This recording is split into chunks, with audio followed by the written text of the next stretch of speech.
kuna jina moja imetumika sana mpaka watu wananiuliza, kwani Otos mtu tuacha siku hizi jina yake inabadilika? The name is Hayati. Yeah? Watu wanashindwa, Hayati ni No. There's a big difference between hayati na marehemu. Alright? Kama hapa naona mahayati na mnatangalia marehemu. Tusidanganyane, kila mtu anajua mahali yake.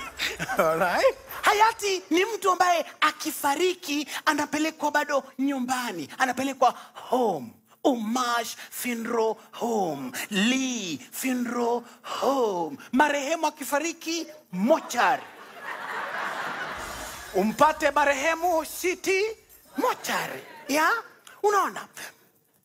Hayati ni mtu ambaye hata anaweza akamua, ako busy, hakai sana huko home. Ako busy, anakuwa day scholar. Ya?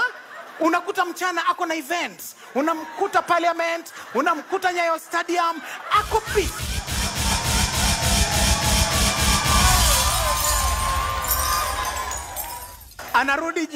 Anarudi home jioni marehemu. Vile aliingizwa city mortuary atatolewa kama familia itafaulu kufanya michango za kumtoa. Familia ikifaulu ndio watamtoa mortuary wampeleke straight nyumbani. Hayati hata viewing.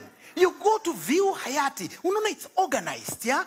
You know it's organized. You pass by, muna keep distance imewekwa 5 seconds maximum. The best you can do is maybe just bow your head and proceed.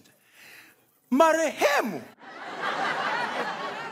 Viewing yake inaanzia, nduru inaanzia kwa gate. Jawi.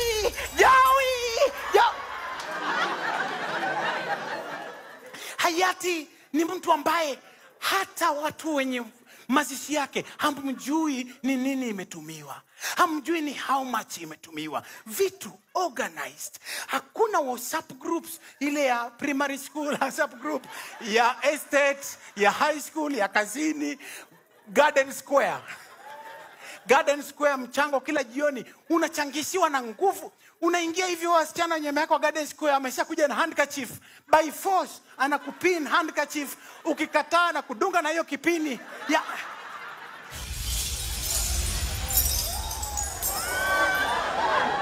Hayati hata haujui ilichangishwa aje. Hayati kwa mazishi yake